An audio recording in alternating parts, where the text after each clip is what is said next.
ধরুন আপনি এখন হাঁসের খামার সম্পর্কে আপনার কোনো আইডিয়া নাই, আপনার কোনো জ্ঞান নাই। সেক্ষেত্রে আপনি একদিনে বাসা পাচ্ছেন, আপনি ব্রুডিং করতে পারবেন না, তাই না?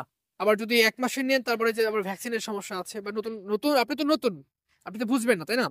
সেই জন্য মূলত তাদের জন্য আসলে ওই ডিমের হাঁসটা আসলে সবচেয়ে বেশি ইনশাল্লাহ ভালো হবে। হাঁসের খামার শুরু করতে চান আপনি, আপনার দরকার হচ্ছে এগ্রেড হাঁসের বাচ্চা, আপনার দরকার ভ্যাকসিনেশন হাঁস, আপনার দরকার সুস্থ সবল ডিমের হাঁস। তাহলে আল হিদায়া হাঁসের খামারে কিন্তু একটা চান্স বা সুযোগ ছিল।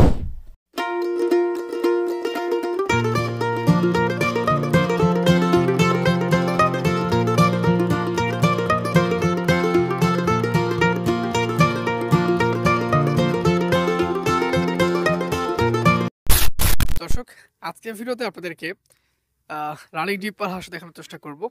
আমি এখন আমার পিছনে কিন্তু আমার ঘর দেখতে পাচ্ছেন, আমি আমার ঘরের সামনে ভিডিওটি ধারণ করছি, কারণ হাঁস হচ্ছে ভিতরে। আমি যদি ঘরের ভিতরে ভিডিও তৈরি করতে চাই বা বানাতে চাই, তাহলে হাঁসগুলো ধরে করবে, যা ডিমের জন্য খুব সমস্যা হবে বা হাঁসের জন্য সমস্যা হতে পারে।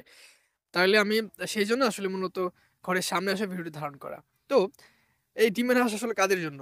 এই আমি আমি যে হাঁসগুলো দেখানোর চেষ্টা করতেছি, এখানে প্রায় 1,1200 মতো হাঁস আছে। এগুলো আজকে আমরা ডেলিভারি করব। তো গাড়ি আসতেছে, যে পার্টি নিবে সে আসে নাই, সে আমাদেরকে টাকা পাঠিয়ে দিয়েছে, আমরা তাকে মাল পাঠিয়ে দিব। হ্যাঁ, সে বিদেশে থাকে, সে একজন সৌদি প্রবাসী, তার বাসায় তার ছোট ভাই আছে। তো যারা প্রবাসী যারা আছেন তাদের জন্য আসলে একটা দারুণ কিন্তু সুযোগ হতে পারে। যারা বাড়িতে ছোট ভাই আছে, বা আপনার আব্বু আছে, বা আপনার কোনো আত্মীয় স্বজন আছে, তারা হাঁসের খামার করতে চায়, তাদের জন্য তাদেরকে দিয়ে আপনার হাঁসের খামারটা এই দেশে পরিচালনা করতে পারেন। এবং পাশাপাশি কি পরামর্শ লাগবে কি লাগবে না, সেটার দায়িত্ব দেওয়া হচ্ছে আমার। আমি তাকে গাইডলাইন সবকিছু দিব, তাকে টিপস দিব, সে সেভাবে পালন করবে। আহ, আমার তো সহজ মুখের পরামর্শ দিয়ে যাবো, আমি ইনশাল্লাহ করে যাবো, কোনো সমস্যা নেই। তো আমরা আজকে তো আমি এই সুযোগে সে ভিডিওটি ধারণ করছি আর কি। আমাদের তো সেরকম সুযোগ হয় না।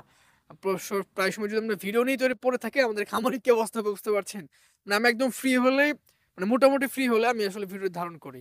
কারণ যখন কমেন্ট আসে, তখন কিন্তু কমেন্টের রিপ্লাই দিতে গিয়েও আমাদের ভিডিও দিতে হয়। এবং ভিডিও দেওয়ার কারণ হচ্ছে আমাদের ব্যবসাটাকে আরো বিক্রি বাড়া আর কি। আমাদের প্রচার প্রসার করা, বিক্রি বাড়া, এটা হচ্ছে আমাদের মূল উদ্দেশ্য আর কি, ভিডিওতে আসা। এবং খামারের ভাইদেরকে কিছু জানানো, কিছু শিখানো। কারণ সে যে হাঁস পালনটা করবে, কেন করবে, সে হাঁস পালন করবে কিভাবে করবে, এগুলো মূলত গাইডলাইন নিয়ে আমরা ভিডিও তৈরি করি। তো আমার চ্যানেল সাবস্ক্রাইব করে রাখতে পারেন। যাই হোক, যেটা বলছিলাম, তো এই ডিমের হাঁসটা প্রায় 30% ডিমে আছে, তার মানে আমরা নতুন হাঁস কিন্তু বলতে পারি। তো এই নতুন হাঁসটা নতুন খামারের জন্য সবচেয়ে বেশি কিন্তু ভালো হয়। কেন ভালো হয়? আপনারা জানেন যে আলহিদা হাঁসের খামার থেকে যারা হাঁস এবং হাঁসের বাচ্চা নিয়েছেন, তারা কিন্তু অবগত আছেন যে আমরা সবসময় ভ্যাকসিনটা দিকে খেয়াল করি, হাঁসের বাচ্চার এগ্রে যেন হয় এটা দেখে আমরা খেয়াল করি। পাশাপাশি এগ্রের যে হাঁসটা আছে সেটা আমরা খামারদেরকে, বাবা খামারি ভাইদেরকে দেওয়ার চেষ্টা করি। আহ এই জন্য মূলত আমাদের কাছ থেকে যারা হাঁস নিয়েছেন তারা মোটামুটি লাভবানের দিকে ইনশাল্লাহ আছেন, আলহামদুলিল্লাহ। আসলে আল্লাহ সবকিছু করে, আল্লাহ সৎ পথে চললে আসলে আল্লাহ এখানে বরকত দেয়। আল্লাহ তাআলা ব্যবসাকে করেছেন হালাল, সুদকে করেছেন হারাম। সুদ যেখানে আছে সেখানে বরকত আসলে থাকে না। আর যেখানে আল্লাহর ভয় যেখানে আছে সেখানেই বরকত আছে ইনশাআল্লাহ। তো বাকিটা হচ্ছে আল্লাহর ইচ্ছা, আমরা তার চেষ্টা করতে পারি। যাই হোক, যেটা বলছিলাম, আমরা যখন হাঁসের বাচ্চার বোর্ডিং করেছিলাম, তো বোর্ডিং এর আগে আমরা কিভাবে ফুটিয়েছি, আমরা তো জানেন যে তুষারকের পদ্ধতিতে আমরা হাঁসের বাচ্চাগুলো ফুটাই। তো এইটার দিকেও আমরা কিন্তু সেমই বলতে পারি। আমরা ওইটা যে হাঁসগুলো আছে দেখতে পাচ্ছেন, এগুলো আমরা তুষারকের পদ্ধতিতে ফুটিয়েছিলাম এবং এটা বোর্ডিং করেছিলাম খুব সুন্দরভাবে। পাশাপাশি ধাপে ধাপে ভ্যাকসিন গুলো আমরা কমপ্লিট করেছি, ভ্যাকসিন 4টা ভ্যাকসিন করা। তো এই হাঁসগুলো নিলে আসলে মোটামুটি রোগ যে হবে না, এটা মূলত আমরা গ্যারান্টি দিতে পারি। তারপরেও আপনার পালন ক্ষেত্রে এটা আসলে বিবেচনা করা হবে। কেন করা হবে? আমরা সুস্থ সবল হাঁস দিয়েছি, আপনি ওখানে নিয়ে যদি আহ, খামারটা মেনটেন না করতে পারেন, খাবারটা পরিষ্কার পরিচ্ছন্ন না রাখতে পারেন, এখান থেকে রোগ তো ছড়াবেই। তারপর জানেন তো হাঁস তো আসলে যেগুলো খায় ওগুলো থেকে রোগ ছড়ায়। তারপরেও ওদের হজম শক্তি বেশি থাকার কারণে আসলে সেরকম রোগগুলো হয় না। রোগের ক্ষেত্রে কি ডাক পেক ডাক কলা, সেই জন্য তো ভ্যাকসিন গুলো আমরা করেছি, তাই না? তাহলে এখানে অন্তত ভ্যাকসিনের কোনো সমস্যা নাই, ব্রুডিং এর কোনো সমস্যা নাই। আহ, সেই জন্য মূলত নতুন খামারে যারা আছেন, আপনারা হাঁসের খামার করবেন বা শুরু করতে চাচ্ছেন, তাদের জন্য এই ডিমের হাঁসটা সবচেয়ে বেশি ইনশাল্লাহ ভালো হবে। কারণ আপনি নেওয়ার পরে এটা ডিম দেওয়া শুরু করে দিচ্ছে, এটাও একটা প্লাস পয়েন্ট হতে পারে, তাই না? কারণ একটা মানুষ শখের খামারটা শুরু করবে, তার খামার শখের খামার, প্রাথমিক খামারটা সে শুরু করবে। সে প্রথমে গিয়ে যদি একটু ধাক্কা খেয়ে ফেলে, পরবর্তীতে সে ভালো করে আগাতে চায় না। ভাই, আমাদের কাছে এরকম হয়েছে কিন্তু, হ্যাঁ। আমরা যখন ব্রুডিং করেছিলাম, তখন আমাদের কাছে হাঁসের বাচ্চা অনেক মারা গিয়েছে, আমরা ব্রুডিং এর সময় হাঁসের বাচ্চা মারা গিয়েছে। এগুলো আসলে অনেক দিক করলে কষ্ট পেলে হয় না, আমিও অনেক কষ্ট পাইছি। সেই জন্য আসলে আপনাদেরকে বলা আর কি, কষ্ট পেলে চলে আমাদেরকে, আমরা তো smart of Gen Z, Gen Z of Bangladesh. English আমি তো ভালো না, ভুল হলে ভাই ক্ষমা দৃষ্টি দেখবেন, এত ভুল দেওয়ার দরকার নাই। তো এগুলো আপনারা খেয়াল করবেন।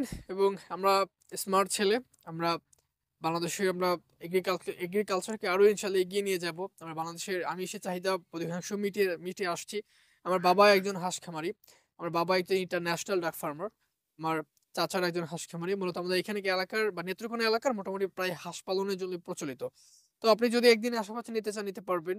পাশাপাশি আমরা তো এখন বাচ্চা পাবেন না, আপনি পাবেন ফেব্রুয়ারি মাসের 15-16 তারিখে ইনশাল্লাহ পেয়ে যাবেন। এরপরে আমাদের কাছে হাঁসের বাচ্চা ইনশাল্লাহ পাবেন, এর আগে পাচ্ছে না। এরপরে ধাপে ধাপে বোর্ডিং এ বাচ্চা নিতে পারবেন।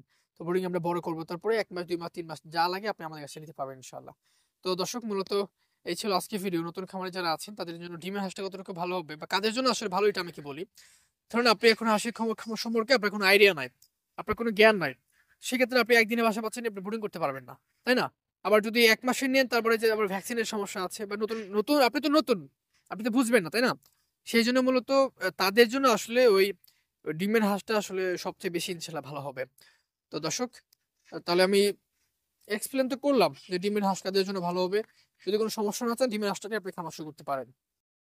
তারপরে ভ্যাকসিনের কথা এখানে ভ্যাকসিন থাকতে হবে, অ্যাগ্রেড থাকতে হবে, এগুলো কিন্তু আমাদের কাছে ইনশাল্লাহ পাচ্ছেন।